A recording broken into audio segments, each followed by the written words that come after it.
வணக்கம் நண்பர்களே, நான் உங்களுக்கு கிரிதர். ஏசர்ல இருந்து H Pro சீரிஸ்ல 3 சைஸ்ல டிவி லான்ச் பண்ணிருக்காங்க. 43 இன்ச், 50 இன்ச் மற்றும் 55 இன்ச். நம்மகிட்ட இருக்கிறது 43 இன்ச் 4K டிவி. இந்த H Pro சீரிஸ்ல எல்லாமே பாத்தீங்க அப்படின்னா 4K டிவிஸ் தான். கிட்டத்தட்ட ஸ்பெக்ஸ் எல்லாமே ஒரே மாதிரி தான் கொடுத்திருக்காங்க. சைஸ் மட்டும் தான் வேரி ஆகுது. இந்த டிவியை பத்தின எல்லா விவரங்களும் நான் உங்களுக்கு இந்த பதிவுல சொல்றேன். பட் சுருக்கமா சொல்லணும் அப்படின்னா இந்த பிரைஸ் ரேஞ்சில் ஒரு ஜாம் பேக்ட், ஒரு feature packed all round TV அவங்க லான்ச் பண்ணிருக்காங்க.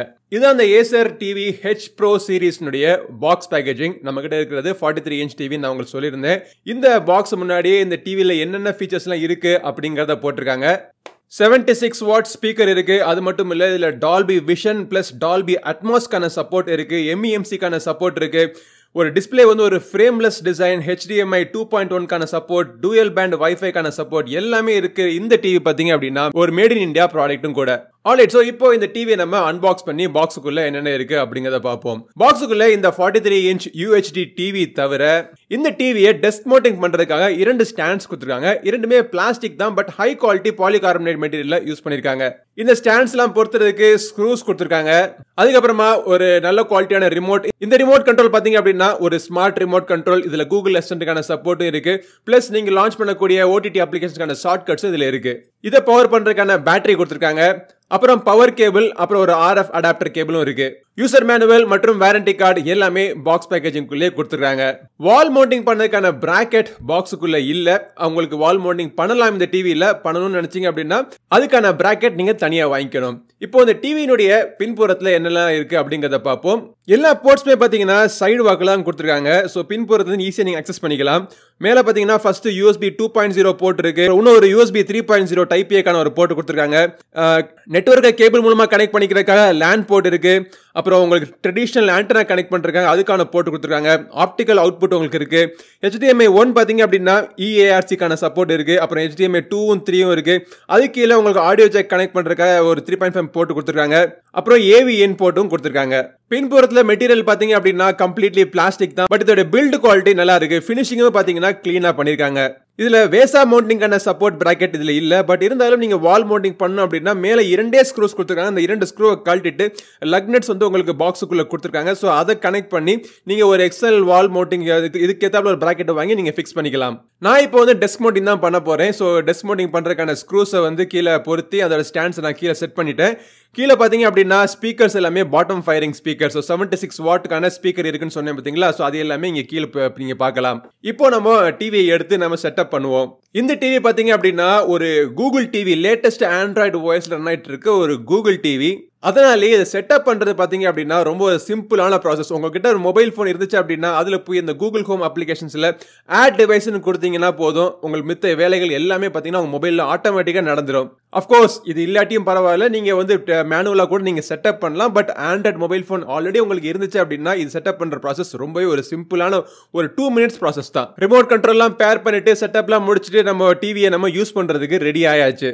இந்த டிவியினுடைய ஸ்பெசிபிகேஷன்ஸ் என்ன அப்படிங்கறத நான் உங்களுக்கு சொல்றேன். இதோடைய CPU பாத்தீங்கன்னா ஒரு 1.3 GHz ஒரு குவாட் கோர் CPU. மேலினுடைய ஒரு GPU இருக்கு. இதுல வந்து 2GB கான RAM கொடுத்திருக்காங்க. 16GB கான இன்டர்னல் ஸ்டோரேஜ். 43 இன்ச்ல இருந்து 55 இன்ச் மாடல் வரைக்கும் எல்லாத்துலயுமே பாத்தீங்கன்னா 2GB RAM கொடுத்தது நல்ல விஷயம். இது ஒரு அபிஷியலான ஒரு கூகுள் டிவில ரன் ஆயிட்டு இருக்கிற ஒரு OS, certified Google TV OS இது. சோ லேட்டஸ்ட் இன்டர்ஃபேஸ் உடைய கூகுள் டிவியினுடைய ஹோம் பேஜ் இப்படிதான் இருக்கும். சோ இந்த கூகுள் டிவி இருக்கிற நல்ல அட்வான்டேஜ் என்ன அப்படின்னா உங்களுக்கு ஆப் ஸ்டோருக்கான ஆக்சஸ் இருக்கு. ஸோ 2000க்கு மேற்பட்ட அப்ளிகேஷன்ஸ் உங்களுக்கு தேவையான அப்ளிகேஷன் டவுன்லோட் பண்ணி நீங்க இன்ஸ்டால் பண்ணிக்கலாம். கூகுள் அசிஸ்டன்ட்கான சப்போர்ட் இருக்கு. குரோம்காஸ்டுக்கான சப்போர்ட்டும் இருக்கு. ஸ்பெசிஃபிக்கலா என்ன வெர்ஷன் பாத்தீங்க அப்படின்னா Android 11. ஸோ இந்த டிவியினுடைய எல்லா செட்டிங்ஸுமே பாத்தீங்க அப்படின்னா கார்னர் இருக்கக்கூடிய அந்த செட்டிங்ஸ் பட்டன் மூலமா நீங்க ஆக்சஸ் பண்ணிக்கலாம். ஸோ பிக்சர் ப்ரொஃபைல்ல பாத்தீங்க அப்படின்னா நார்மல் மோட் தவிர டைனாமிக் மோட், சினிமா மோட், ஐ ப்ரொடெக்ட் பிளஸ், கேம் மோட், அப்புறம் நீங்க இதெல்லாம் கஸ்டமைஸ் பண்ணிக்கணும் அப்படின்னா கஸ்டமைஸ்க்கான ஆப்ஷனும் இருக்கு. இந்த பிக்சர் ப்ரொஃபைல்ல நீங்க அட்வான்ஸ் செட்டிங்ஸ்ல நீங்க போய் பாத்தீங்க அப்படின்னா MEMC கான நீங்க அந்த செட்டிங்கை நீங்க ஆஃப் பண்ணா நீங்க ஆஃப் பண்ணிக்கலாம். MEMC அப்படிங்கிறது motion estimation and motion compensation. So இந்த ஃபீச்சர் பாத்தீங்க அப்படின்னா உங்களுக்கு நீங்க பார்க்கக்கூடிய ஒரு வீடியோ, ஒரு ஃபாஸ்ட் ஆக்ஷன் வீடியோவா இருந்தா கூட அதோடைய ஃப்ரேம்ஸ்லாம் அது இன்டர்போலேட் பண்ணி உங்களுக்கு ஸ்மூத்தா காமிக்கும். இது பண்ண வேணா நினைச்சீங்க அப்படின்னா நேச்சுரலா நீங்க பார்க்க நினைச்சீங்க நீங்க ஆஃப் பண்ணி வச்சுக்கலாம். இதோடைய லெவல்ஸை கூட நீங்க செட் பண்ணிக்கலாம். ஸோ காமா கண்ட்ரோலுக்கான ஆப்ஷன்ஸும் எல்லாமே உங்களுக்கு கொடுத்துருக்காங்க. எல்லாமே உங்களுக்கு அட்வான்ஸ் செட்டிங்ஸ் தான். பட் நார்மலா நான் டெஸ்ட் பண்ணி பார்த்ததுல டிஃபால்ட் செட்டிங்ஸ் நான் டெஸ்ட் பண்ணி பார்த்தேன். எந்த விதமான செட்டிங்கும் நான் சேஞ்ச் பண்ணி பார்க்கல. அப்படியே உங்களுக்கு நான் சொல்றேன். இதே மாதிரி உங்களுக்கு செட்டிங்ஸ்ல போய் நீங்க பாத்தீங்க அப்படின்னா சவுண்ட் ப்ரொஃபைலும் உங்களுக்கு தேவையானபடி நீங்க மாத்திக்கலாம். டால்பி அட்மாஸ் எனேபிள் பண்ணணும்னா எனேபிள் பண்ணிக்கலாம். பட் டால்பி அட்மாஸ் எனேபிள் பண்ணி நான் கேட்டப்போ சவுண்டோட எஃபெக்ட் நல்லா தான் இருந்துச்சு. இது தவிர சவுண்ட் மோட்ல ஸ்டாண்டர்ட் இருக்கு, ஸ்பீச் மோட், மியூசிக், ஸ்டேடியம், அப்புறம் யூசர் செட்டிங்ஸ், நீங்க கஸ்டமைஸ் பண்ணி யூசர் செட்டிங்ஸ், இந்த மாதிரி 2-3 ஈக்குவலைசர் செட்டிங்ஸும் கொடுத்துருக்காங்க. இப்போ இது ஒரு ஸ்மார்ட் டிவி தான். பட் பொதுவாக நம்ம சேனல்ல நிறைய பேர் கேட்குறாங்க, ஸ்மார்ட் டிவினா இதுல ரெகுலரான கேபிள் டிவிலாம் யூஸ் பண்ணலாமா, ஆண்டனா போட்டு டிவிலாம் யூஸ் பண்ணலாமா, அரசு கேபிள் டிவி யூஸ் பண்ணலாமான்னு கேட்குறாங்க. இது எதை வேணா நீங்க கனெக்ட் பண்ணி நீங்க யூஸ் பண்ணிக்கலாம். நீங்க PS5ல இருந்து உங்களுடைய அரசு கேபிள் டிவி வரைக்கும் நீங்க எல்லாத்தையும் நீங்க கனெக்ட் பண்ணி தாராளமா நீங்க யூஸ் பண்ணிக்கலாம். அப்ளிகேஷன்ஸ் பார்க்கறப்போ உங்களுக்கு பிடிச்ச அப்ளிகேஷன்ஸ் எல்லாமே நீங்க தாராளமா நீங்க இன்ஸ்டால் பண்ணிக்கலாம். டிஃபால்ட்டா ஒரு சில அப்ளிகேஷன்ஸ் அவங்க கொடுத்துருக்காங்க. பட் என்னை கேட்டிங்க அப்படின்னா உங்களுக்கு தேவையான அப்ளிகேஷன்ஸ் மட்டும் நீங்க இன்ஸ்டால் பண்ணிக்கங்க. தேவையில்லாத அப்ளிகேஷன்ஸை சும்மா ஒரு ஆர்வத்தில் நம்ம இன்ஸ்டால் பண்ணி வச்சுட்டு அப்புறம் டிவி ஸ்லோ ஆகுது அப்படின்னு நம்ம தான் கம்ப்ளைண்ட் பண்ணுவோம். ஸோ உங்களுக்கு தேவையானதை இன்ஸ்டால் பண்ணிக்கங்க. பட் நான் யூஸ் பண்ணி பார்த்ததுல இந்த டிவியில் ஒரு 10-15 அப்ளிகேஷன் இன்ஸ்டால் பண்ணேன். ஒரு ஸ்மூத்தான எக்ஸ்பீரியன்ஸ் தான் இருந்துச்சு. ஒரு அப்ளிகேஷனை க்ளோஸ் பண்ணி இன்னொரு அப்ளிகேஷன் ஓப்பன் பண்றது இதெல்லாம் ஃபாஸ்ட்டாக தான் இருந்துச்சு. பூட் அப் டைமும் பார்த்தீங்க அப்படின்னா ரிலேட்டிவ்லி ஃபாஸ்ட்டாக இருக்கு. அடுத்ததாக நம்ம பார்க்க வேண்டியது முக்கியமான விஷயம், இதோடைய பிக்சர் குவாலிட்டி. ஃபர்ஸ்ட் இந்த டிவியினுடைய டிஸ்பிளேனுடைய ஸ்பெசிஃபிகேஷன்ஸ்லாம் என்னென்ன இருக்கு அப்படிங்கிறத சொல்றேன். இது பார்த்தீங்கன்னா 4K டிவி. ஸோ இதோட ரெசல்யூஷன் பார்த்தீங்கன்னா 3840x2160. இதோடைய இந்த டிஸ்பிளே ஒரு HDR 10+ டிஸ்பிளே, ஒரு வைடான கலர் கேமட்கான சப்போர்ட் இருக்கு.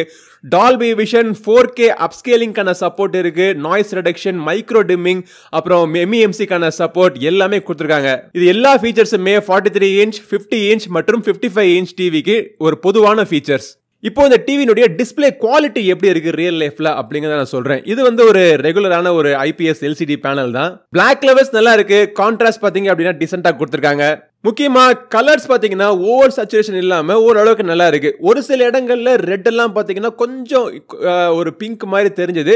பட் அது ரொம்ப நுணுக்கமா நீங்க கூர்ந்து கவனிச்சாதான் அந்த மாதிரி டிஃபரன்ஸ்லாம் உங்களுக்கு தெரியும். பட் ஜென்ரலா எனக்கு இந்த டிவி பார்க்கறதுக்கு வியூயிங் ஆங்கிள்ஸா இருக்கட்டும், கலர்ஸ்னுடைய ரீப்ரொடக்ஷனுடைய குவாலிட்டியா இருக்கட்டும், எல்லாமே பாத்தீங்க அப்படின்னா நேச்சுரலாகவும் கண்ணுக்கு ரொம்ப பிளசண்டா ஒரு நல்ல ஒரு எக்ஸ்பீரியன்ஸ் எனக்கு கிடைச்சது.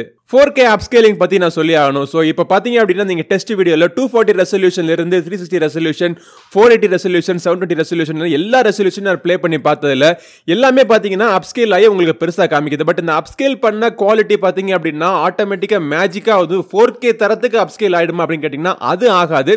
அது வேணும் அப்படின்னா நீங்க ஒரு சோனி மாதிரியான ஒரு ஹை எண்ட் பட்ஜெட் டிவிக்கு தான் நீங்க போகணும். பட் இந்த பட்ஜெட்ல அவங்களால அப்ஸ்கேலிங் அவங்க என்ன பண்ண முடியுமோ அதை ரொம்ப சூப்பரா பண்ணிருக்காங்க. இதுக்கு முன்னாடி நான் ரிவ்யூ பண்ண ஏசர் டிவிலையுமே பாத்தீங்க அப்படின்னா அவங்களுடைய அப்ஸ்கேலிங் நல்லா இருந்துச்சுன்னு சொல்லியிருந்தேன். ஸோ அதே மாதிரி இதுலயும் அந்த அப்ஸ்கேலிங் மெயின்டைன் பண்ணிருக்காங்க. Motion estimation and motion compensation இதை ஆன் பண்ணி பார்த்ததுல ரொம்ப சூப்பரா இருந்துச்சு. ஆஃப் பண்ணி பார்த்ததுல பெருசா ஒன்றும் டிஃபரன்ஸ் எனக்கு தெரியல. பட் நான் என்ஜாய் பண்ணி பார்த்தது 2 விஷயங்கள். ஒன்று பார்த்தீங்கன்னா இதோடைய HDR கேப்பபிலிட்டி, நல்ல ஒரு டைனாமிக் ரேஞ்ச் ரொம்பவே சூப்பரா இருந்துச்சு. அதே மாதிரி டால்பி விஷன் கண்டென்ட்லாம் நீங்க பார்க்குறப்போ, நெட்ஃபிளிக்ஸ் இந்த மாதிரி இடத்துல டால்பி விஷன் கண்டென்ட்லாம் நீங்க பார்க்குறப்போ அந்த லைட்டிங் எஃபெக்ட் எல்லாமே பார்த்தீங்க அப்படின்னா ரொம்ப ஒரு அருமையான எக்ஸ்பீரியன்ஸ் எனக்கு கொடுத்திருந்தது.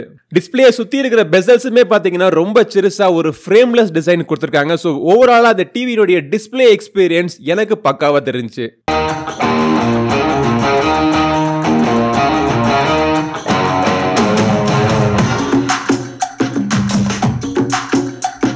தொட்டு பார்க்கறப்போ ஒரு லெதர் ப்ராடக்ட் நம்ம யூஸ் பண்ற மாதிரியே ஒரு ஃபீல் இருக்கு. ரொம்ப இதனால் ஏற்படக்கூடிய தாக்கத்தை கணக்கில் கொண்டு விரைவில் போரை முடிவுக்கு கொண்டு வரணும் அப்படின்ற முனைப்புல ஈடுபட்டிருக்கிறாங்க.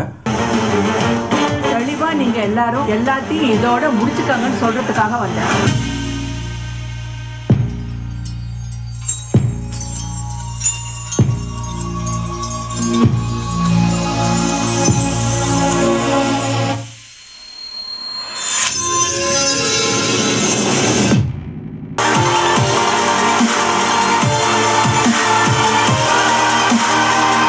அடுத்தபடியா நம்ம ஆடியோக்கு போவோம். 76 வாட்டுக்கான ஒரு ஸ்பீக்கர் கொடுத்துருக்காங்க. அவங்க என்ன சொல்றாங்க அப்படின்னா இதுல டூயல் ஆம்பிளிஃபையர் இருக்கு, ஹை-ஃபை ப்ரோ ஸ்பீக்கர்ஸ்லாம் கொடுத்துருக்கோம் அப்படின்னு சொல்றாங்க. பட் டால்பி அட்மாஸ்க்கான சப்போர்ட்டும் இதுல இருக்கு.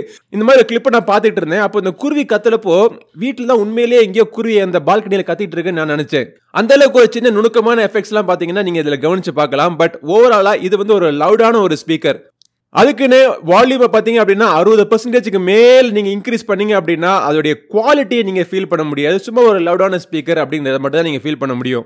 ஒரு ரூம்லேயே ஒரு ஹால்லேயே வச்சு இந்த டிவியை வந்து ஒரு 40% 50% வால்யூம் வச்சு நீங்கள் கேட்டிங்க அப்படின்னா டெஃபினட்டாக அந்த டால்பி அட்மாஸ் எஃபெக்டோட ஒரு நல்ல ஒரு எக்ஸ்பீரியன்ஸ் உங்களுக்கு கிடைக்கும். உங்களுக்கு இதை விட பெட்டரான எக்ஸ்பீரியன்ஸ் நல்ல ஒரு தம்பியான பேஸ், ஒரு டீப்பான ஒரு எக்ஸ்பீரியன்ஸ் வேணும்னு நினச்சிங்க அப்படின்னா இந்த டிவியில் நீங்கள் எல்லா விதமான எக்ஸ்டர்னல் ஸ்பீக்கர்ஸையும் நீங்கள் கனெக்ட் பண்ணிக்கலாம். அதுக்கான எல்லா ஃபெசிலிட்டிஸ் அவங்க கொடுத்துருக்காங்க. பட் என்னை கேட்டிங்க அப்படின்னா இந்த டிவியை நீங்கள் வாங்கிட்டீங்க அப்படின்னா ஒரு சவுண்ட் பார் அந்த மாதிரி ஒரு ஃபீச்சர்ஸ் நீங்கள் வாங்கணுங்கிற அவசியம் இல்லை அப்படிங்கிறது எனக்கு தோணுது. ஏன்னா இதுக்கு ஸ்பீக்கர்ஸே பார்த்தீங்கன்னா நல்ல லவுடாக தான் இருக்குது. ப்ளஸ் இந்த டிவியில் ப்ளூடூத் ஃபெசிலிட்டிலாம் இருக்கிறதுனால இது வந்து 2-வே ப்ளூடூத்க்கான ஆப்ஷன் உங்களுக்கு கொடுத்துருக்காங்க. மொபைல் ஃபோன்லேருந்து ஆடியோ வந்து நீங்கள் டிவியில் நீங்கள் ப்ளே பண்ணிக்கலாம். இல்லை வந்து உங்களுக்கு டிவியில் ப்ளே பண்ணிக்கக்கூடிய அந்த கண்டென்ட்டை வந்து ஒரு எக்ஸ்டர்னல் ப்ளூடூத் ஸ்பீக்கரில் கூட நீங்கள் கனெக்ட் பண்ணி நீங்கள் கேட்டுக்கலாம். இப்போ இந்த Acer H Pro சீரிஸ்னுடைய விலை விவரங்கள் என்ன அப்படிங்கிறத நம்ம பார்ப்போம். இப்போ அமேசானில் ஆஃபர்லாம் ஓடிக்கிட்டு இருக்கு. ஆஃபர் டயத்தில் பார்த்தீங்க அப்படின்னா 43 இன்ச் 25,999 வித்துக்கிட்டு இருக்காங்க. அப்புறம் 50 இன்ச் 55 இன்ச்சுக்கான நம்ம சீரி விலையெல்லாம் நீங்கள் ஸ்க்ரீனில் பார்க்கலாம். பட் லேட்டஸ்டான விலை இப்போ என்ன விலை அப்படின்னு தெரிஞ்சுக்கணும் அப்படின்னா கீழே டிஸ்கிரிப்ஷனில் லிங்க் இருக்கு. அதை கிளிக் பண்ணி நீங்கள் பாருங்க. அதுக்கப்புறம் தான் இன்னைக்கு என்ன விலை அப்படிங்கிறது உங்களுக்கு தெரியும். ஆஃபர் இருக்கா ஆஃபர் இல்லையா அப்படிங்கிற எல்லா விவரங்களும் இப்போ நீங்கள் டிஸ்கிரிப்ஷனில் இருக்கக்கூடிய லிங்கை நீங்கள் கிளிக் பண்ணால் மட்டுமே உங்களுக்கு தெரியும். பட் ஓவராலா இந்த டிவி வாங்கலாமா வேணாமான்னு கேட்டிங்க அப்படின்னா 2 விஷயங்கள் நீங்க கவனிக்கணும். ஒன்னு பாத்தீங்க அப்படின்னா நான் இது வரைக்கும் சொன்ன எல்லா விஷயங்களையும் வச்சு பார்க்கறப்போ டிஸ்பிளேல எந்த பிரச்சனையும் கிடையாது. டிஸ்பிளே நல்ல சூப்பரான ஒரு நல்ல ஒரு குவாலிட்டியான டிஸ்பிளே கொடுத்துருக்காங்க. சவுண்ட் குவாலிட்டியுமே பார்த்தீங்கன்னா லவுடான ஸ்பீக்கர்ஸ் எல்லாமே கொடுத்துருக்காங்க. பட் எக்ஸ்ட்ரீம் ஹை வால்யூம்ல ஸ்லைட்டா ஒரு டிஸ்டர்பன்ஸ் உங்களுக்கு தெரியுது.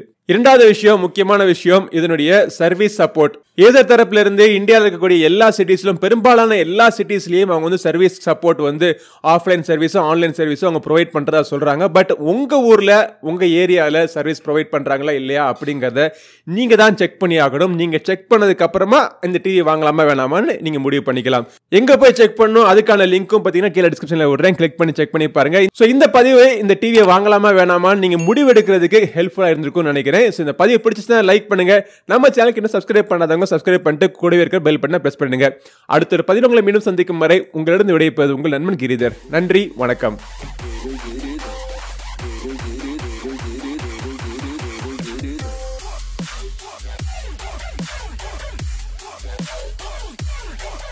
Giri.